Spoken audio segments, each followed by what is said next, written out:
સાત ઋષિઓની તપોસાધના ભૂમિ એટલે સપ્તેશ્વર।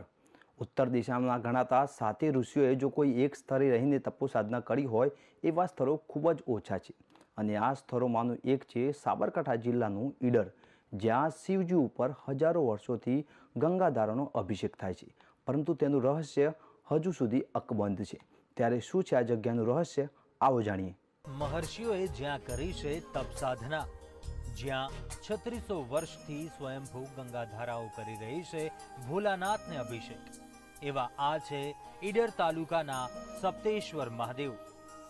ડેભોલ અને સાબરમતી નદીના રમણીય સંગમ સ્થળે આવેલા ભોલાનાથ શંભુના સ્થાન કે 7 શિવલિંગો આવેલા છે। અહીં અલગ અલગ જગ્યાએ બિરાજે છે શિવજીના 7 સ્વરૂપો અને એની એક વિશેષતા એ પણ છે કે આ સાતેય શિવલિંગોની ગોઠવણી પણ સપ્તર્ષિ તારાઓના આકારમાં જ છે। ઈડર તાલુકાના આ સપ્તેશ્વર ગામમાં મહાદેવનું મંદિર આવેલું છે। ત્યાં દરેક આપણે સ્વિમિંગ પુલમાં જઈએ છીએ મજા માણવા માટે, પરંતુ આપણે અહીંયા રમણીય કુદરતી નેચરલ સ્વિમિંગ પુલ જે કહીએ છીએ એવું અહીંયા નદી, અહીંયા કુંડ બધો અહીંયા આપણે મજા માણી શકીએ છીએ। આપણા ફેમિલી સાથે અમે અહીંયા આવ્યા છીએ। ત્યાં દર્શન કરવા અહીંયા મહાદેવનું મંદિર પણ છે, ત્યાં સારા એવા દર્શન થઈ જાય છે। અહીંયા બાજુમાં કટી હનુમાનજીનું મંદિર છે, એના બી હનુમાન દાદાના પણ દર્શન થઈ જાય અને અહીંયા નાવા ધોવાની કમ્પ્લીટ સારી એવી સગવડ પણ મળી રહેવી છે। અહીંયા નદી, આપણે ધરોની જે નદી જાય છે તેનું પાણી જ અહીંયાથી જાય છે। આપણે આપણા ફેમિલી સાથે એક વન ડે પિકનિક સારી રીતે મનાવી શકીએ છીએ। હજારો વર્ષથી અહીંના મૂળ શિવલિંગ ઉપર કુદરતી રીતે જ જલધારા શિવજીને અભિષેક કરી રહી છે। સપ્તેશ્વર ધામ છે, જેને સપ્તેશ્વર અને તપોભૂમિ કહેવાય છે। અહીંયા બહુ ઋષિઓએ તપ કરેલા છે, 7 ઋષિઓએ તપ કરેલા છે અને 7 શિવલિંગ બનાવેલા છે અને અહીંયા નીચે 7 ધારા વહે છે। જે પાણી કુદરતી આવે છે તે ક્યાંથી આવે છે તે કોઈને ખબર પડતું નથી અને ઘણા વૈજ્ઞાનિકો આવીને તપાસ કરે પણ પાણીની કંઈ ખબર પડતી નથી। સાબરમતી નદીના કિનારે આવેલું આ સરસ ધામ છે, સપ્તેશ્વર મહાદેવ કહેવાય છે, જે 7 ઋષિઓએ તપ કરે છે, જે સપ્તર્ષિ કહેવામાં છે, જે ઉપર તારા છે એ ઋષિઓએ અહીંયા તપ કરેલ છે અને મહાન તપોભૂમિ છે અને અહીંયા ખરેખર એક વખત તો દર્શન કરવા આવવા જેવું જ છે। આપ સૌને વિનંતી કરવામાં આવે છે કે બધા એક વખત તો અવશ્ય દર્શન કરવા। પવિત્ર સ્થળ છે અને જોવાલાયક સ્થળ છે। અહીંયા દર રવિવારે 4 થી 5 હજાર માણસ આવે છે।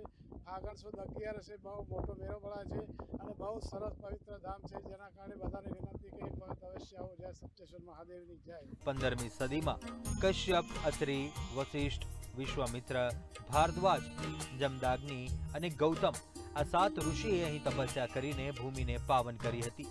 તો પુરાણોમાં જણાવ્યા મુજબ સાતેય ઋષિઓએ એક સાથે એક જ સ્થળ ઉપર હાજર રહ્યા હોય એવા પ્રસંગો માત્ર 2 કે 4 જ બન્યા છે। ઉત્તર દિશાના ગણાતા આ 7 ઋષિઓના પુણ્ય પ્રતાપે અહીંની ધરા પાવનકારી બની છે।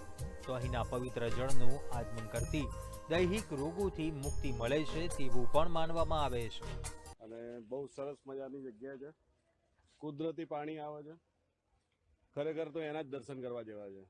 અને જે અહીંનો નજારો છે અને અહીંનું કુદરતી જે વાતાવરણ છે ખરેખર ફેમિલી સાથે આવવા જેવું છે। અને અહીંનું કહેવાનું એવું બી છે કે માન્યતા બહુ એ છે કે ભાઈ મન્નત માને તો થાય છે, એટલે અમે લગભગ દર સેટરડે સન્ડે એવી રીતે ટાઈમ મળે એટલે આવી જઈએ છીએ। એટલે બધાને એવું છે કે ભાઈ આવો એક વખત તો ખરેખર આવવા જેવું છે। શિવજીનું પ્રક્ષાલન કરીને નીકળતી ગંગાધારાની અહીં પૂજા કરવામાં આવે છે। તો આ કુદરતી ગંગાધારા ક્યાંથી નીકળે છે તેનું સંશોધન કરવા માટે ગુજરાત સરકારના સેટલમેન્ટ કમિશને અહીંની મુલાકાત લઈને તપાસ કરી હતી, પરંતુ કમિશન પણ શોધી શક્યું ન હતું કે આ જલધારા ક્યાંથી વહી આવે છે। સપ્તનાથ મહાદેવનું મંદિર સાબરકાંઠા જિલ્લામાં ઈડર તાલુકામાં મુકામ આરસોડિયા ગામમાં આવેલું છે અને તે સાબરમતી નદી અને ડેભોલનો સંગમ થાય છે। આ સપ્ત ઋષિએ તપ કર્યું હતું તે આ પુરાણું સ્થળ 3600 વર્ષ પહેલાંનું છે। અહીંયા યાત્રિકો દર્શન કરવા આવે છે। પછી શિવરાત્રિ મોટો મેળો ભરાય છે, શ્રાવણ મહિનો આખો મેળો ભરાય છે, 11 મેળો ભરાય છે। આ યાત્રાળુઓની વસ્તી વધારે આવે છે અને જે અહીંયા છોકરાઓની બાધા રખાય છે। એક છોકરાની બાધા રખાય છે, પછી એમને છોકરો થાય તો તેમને 13 બ્રાહ્મણો જમાડવા પડે છે એ રખાય છે, લઘુરુદ્ર બંધ કરે છે, મોટા મોટા યજ્ઞ કાલસર્પની વિધિ કરે છે, પછી લગ્ન અહીંયા કરવા માટે આવે છે કે જે દરેકને, અને પછી અહીંયા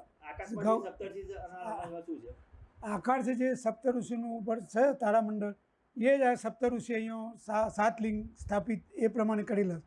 બીજું અહીંયા એ વખતની ગંગા ઉત્પન્ન થયેલી તે અત્યારે મૌજૂદ છે, અને તે પણ ગંગા શિવજી ઉપર અભિષેક ચાલુ જ છે.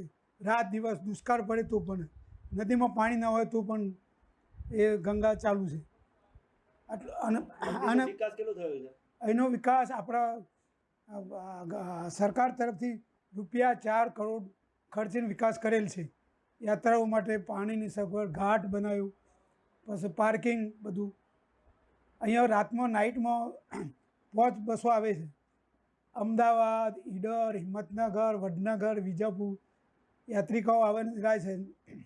બીજું અહીંયા યાત્રિકાઓ દરરોજ 5 થી 10,000, અને તહેવાર હોય, અમાવાસ્યા હોય એ વખત 50-60 વિધિઓ વધારે, એ વખત 10, 15, 20, 25,000 પબ્લિક આવે છે. એમના માટે ઠંડા પાણીનું રહેવા માટેની વ્યવસ્થા છે.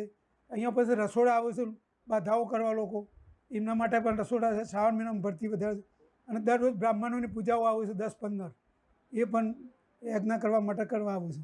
રમણીય સાબરમતી અને ડેભોલ નદીના સંગમ સ્થળે આ તપોભૂમિ આવેલી હોય અને શ્રદ્ધાળુઓને ભોળાનાથના દર્શનની સાથે સાથે પિકનિક કરવાની પણ મોજ માણવા મળે છે. આ ઉપરાંત આ મંદિર બિલકલ સુસવા વોટર પાર્ક પણ નજીક આવેલું છે, જ્યાં લોકો ગરમીના સમયમાં આનંદ માણવા માટે આવે છે. અહીંયા અમે સપ્તેશ્વર ફેમિલી જોડે આવ્યા છે. અહીંનો મહિમા અમે બહુ સાંભળ્યું હતું. અહીંયા જે 7 નદીનું પાણી નીકળે છે, ક્યાંથી આવ્યું છે હજુ સુધી કોઈ બી વૈજ્ઞાનિક અહીંયા શોધી શક્યું નથી. એ પ્રાકૃતિક ખોળે બહુ સરસ મજાની જગ્યા છે. આજે અમે ફેમિલી જોડે અહીંયા એ જના દર્શન કર્યા છે, અને અહીંના ખૂબ જ મહિમા છે શિવજીનો. અહીંયા જે મંત્ર ધરવામાં આવે છે એ જરૂરથી પૂરી થાય છે. એટલે મારે અહીંયા આવવાની ક્યારની ઈચ્છા હતી, આજે આવવાનો એ મળ્યો છે, એટલે હું અહીંયા આવીને દર્શન કરીને પ્રેરણાથી થઉં છું. અને લોકોને બી એ કહું છું કે એક વખત અહીંયા આવવું જ જોઈએ. ખરેખર અહીંયા પ્રાકૃતિક જે છે એ જોવા જેવી જગ્યા છે. આમ તો અહીં આવતા દર્શનાર્થીઓ અને ભક્તો પણ આ પાણી આવતું જોઈ આશ્ચર્યચકિત થઈ જાય છે અને પાણીને જ જોઈ રહે છે. તો આ ઉપરાંત પાણી છે એક ઢીંચણ સુધી ભરાય છે, અને ભક્તોને આ પાણીમાં પસાર થઈને દાદાના દર્શન કરવા જવું પડે છે. આ ઉપરાંત અહીં આવેલ કુંડ કે જ્યાં અવિરત પાણી વહે છે, છતાં પણ આ કુંડ કદીએ છલકાતો નથી. એ તમામ અહીંનું મહત્વ છે, અને એટલે જ તો અહીં ભક્તો તમામ વિધિઓ પણ કરાવે છે અને દર્શન કરવા માટે ઉમટી પડે છે. કરે આવેલું આ પ્રખ્યાત સપ્તેશ્વર ધામ, મારી યાદ છે 13 વર્ષની ઉંમરથી અત્યાર સુધી દર વર્ષે ઉતારું વેકેશનમાં અને ખાસ કરીને આ યાત્રાધામની મુલાકાતે આવું છું. વર્ષો પહેલાં અહીંયા વિકાસના નામે થોડી ઓછી સુવિધા હતી, પરંતુ છેલ્લા 3 વર્ષ પહેલાં ગુજરાત સરકાર દ્વારા વિકાસ થયો, અને દરોઈ ડેમમાંથી જે પાણી છોડાઈ રહ્યું છે તેના કારણે પણ ચારે બાજુ લીલોતરી છવાઈ છે. ખાસ કરીને ઉધારું વેકેશનની અંદર વિદ્યાર્થીઓ તેમના વાલીઓ સાથે અહીંયા મુલાકાતે આવે છે.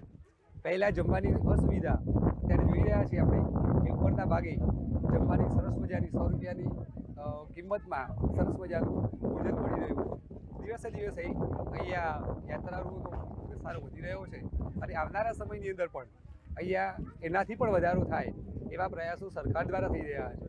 માત્ર શ્રાવણ માસમાં જ નહીં, પણ શિવરાત્રી અને વર્ષના 365 દિવસ અહીં શ્રદ્ધાળુઓનો ઘસારો રહે છે.